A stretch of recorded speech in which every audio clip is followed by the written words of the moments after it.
Good morning. Welcome to Lesson 131. No one can fail who seeks to reach the truth. We have 3 10-minute practices today with more frequent reminders, and it is a long reading, so let's begin our breathing and settling into the body as I continue through the reading. No one can fail who seeks to reach the truth. Failure is all about while you seek for goals that cannot be achieved. You look for permanence in the impermanent, for love where there is none, for safety in the midst of danger, immortality within the dream of death. Who could succeed where contradiction is the setting of his searching and the place to which he comes to find stability? Goals that are meaningless are not attained. There is no way to reach them, for the means by which you strive for them are meaningless as they are. Who can use such senseless means and hope through them to gain in anything? Where can they lead? And what could they achieve that offers any hope of being real? Pursuit of the imagined leads to death because it is the search for nothingness. And while you seek for life, you ask for death. You look for safety and security, while in your heart you pray for danger and protection from the little dream you made. Yet searching is inevitable here. For this you came, and you will surely do the thing you came for. But the world cannot dictate the goal for which you search, unless you give it power to do so.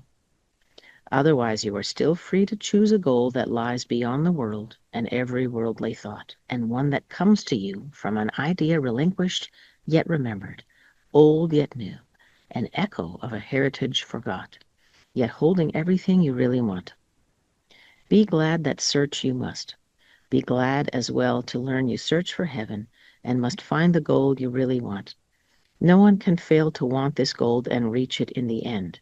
God's Son cannot seek vainly, though he try to force delay, deceive himself, and think it is hell he seeks.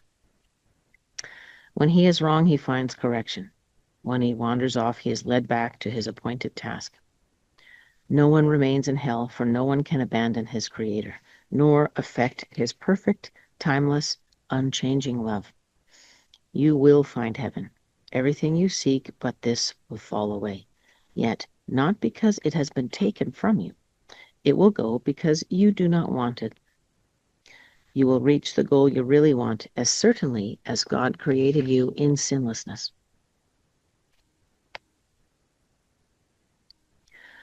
Why wait for heaven? It is here today. Time is the great illusion. It is past or in the future. Yet this cannot be, if it is where God wills his Son to be. How could the will of God be in the past or yet to happen? What he wills is now, without a past, and wholly futureless. It is as far removed from time as is a tiny candle from a distant star, or what you choose from what you really want. Heaven remains your one alternative to this strange world you made and all its ways, its shifting patterns and uncertain goals, its painful pleasures and its tragic joys. God made no contradictions. What denies its own existence and attacks itself is not of him. He did not make two minds, with heaven as the glad effect of one, and earth as the other's sorry outcome, which is heaven's opposite in every way. God does not suffer conflict, nor is his creation split in two. How could it be his Son could be in hell when God himself established him in heaven? Could he lose what the eternal will has given him to be his home forever? Let us not try longer to impose an alien will upon God's single purpose. He is here because he wills to be, and what he wills is present now, beyond the reach of time.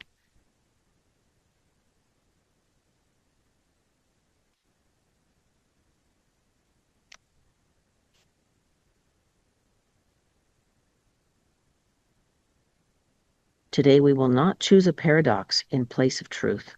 How could the Son of God make time to take away the will of God? He thus denies himself and contradicts that which has no opposite. He thinks he made a hell opposing heaven, and believes that he abides in what does not exist, while heaven is the place he cannot find. Leave foolish thoughts like these behind today and turn your mind to true ideas instead. No one can fail who seeks to reach the truth, and it is truth we seek to reach today.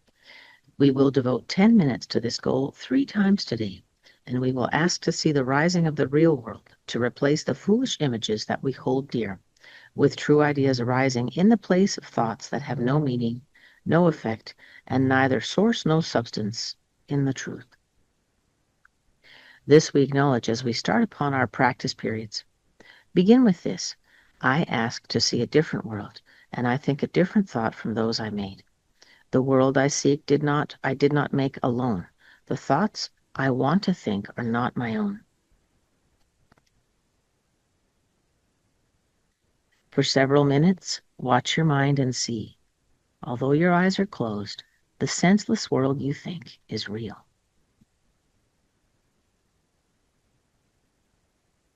Review the thoughts as well, which are compatible with such a world and which you think are true. Then let them go and sink below them to the holy place where they can enter not. There is a door beneath them in your mind, a door which you could not completely lock to hide what lies beyond. Seek for that door and find it. But before you try to open it, remind yourself no one can fail who seeks to reach the truth. And this request we make today. Nothing but this has any meaning now. No other goal is valued now or sought. Nothing before this door you really want, and only what lies past it do you seek.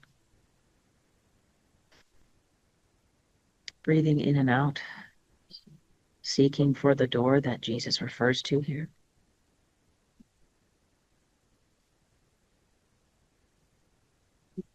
Put out your hand and see how easily the door swings open with your one intent to go beyond it. The angels light the way so that all darkness vanishes, and you are standing in a light so bright and so clear that you can understand all things you see. A tiny moment of surprise, perhaps, will make you pause before you realize the world you see before you in the light reflects the truth you knew and did not quite forget in wandering away in dreams. You cannot fail today. There walks with you the Spirit heaven sent you, that you might approach this door someday, and through his aid slip effortlessly past it to the light. Today, that day has come. Today God keeps his ancient promise to his holy Son, as does his Son remember his to him. This is a day of gladness, for we come to the appointed time and place where you will find the goal of all your searching here, and all the seeking of the world, which end together as you pass beyond the door. Remember often that today should be a time of special gladness, and refrain from dismal thoughts and meaningless laments. Salvation's time has come. Today is set by heaven itself to be a time of grace for you and for the world. If you forget this happy fact, remind yourself with this. Today I seek and find all that I want. My single purpose offers it to me. No one can fail who seeks to reach the truth.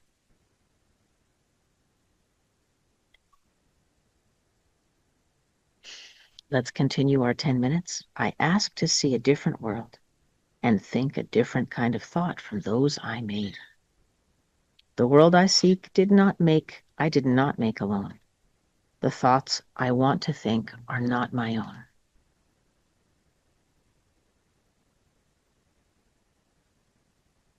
And continuing to review the senseless world around us, which we think is real.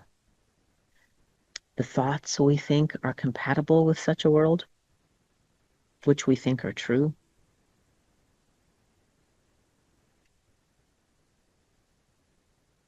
And breathing in, letting those thoughts go. Let's visualize ourselves sinking down and deep, sinking below these thoughts to the holy place that lies beneath them in our minds, where they can't enter. Looking for this door in our mind to the holy place.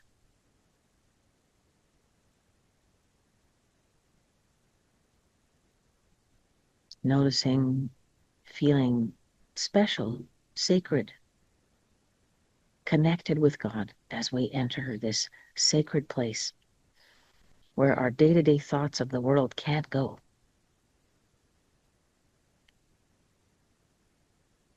Here we don't have anything to fix, anything to change, anything to fight for. We are just resting here, cradled by the presence of God. Breathing deeply, relaxing, resting into this loving embrace.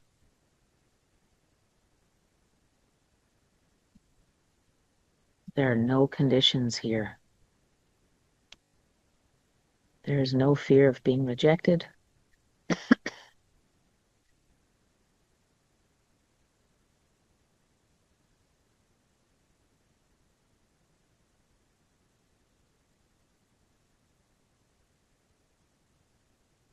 All darkness has vanished, and the door was easy to open. The light is bright and clear, and we can understand all things we see.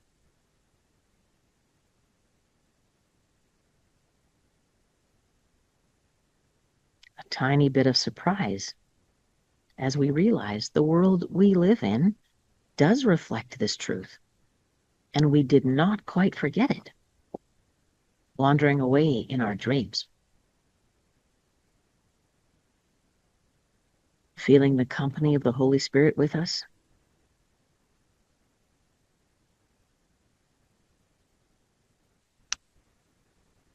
Feeling joy and ease and gratitude.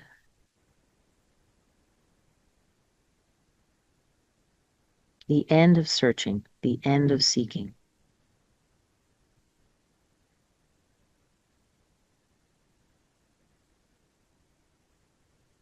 Today is a time of special gladness. Refrain from dismal thoughts and meaningless laments. Today is a time set by heaven for grace and for the world. Let's remind ourselves frequently. Today I seek and find all that I want. My single purpose offers it to me. No one can fail who seeks to reach the truth. Let's take a moment to sit with any, what does Jesus call them, dismal thoughts and meaningless laments, our pity party, our poopy thoughts. Nobody loves me enough. Nobody respects me enough. I'm not safe here or there. I have no purpose. I'm unsatisfied. I'm unaccomplished. All of those things, any flavor of that thing that arises.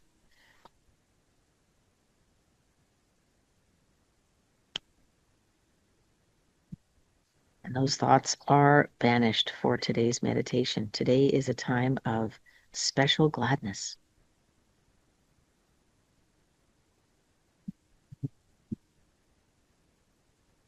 So we deliberately stay behind this door with the light and the Holy Spirit, and we kick our poopy thoughts to the curb.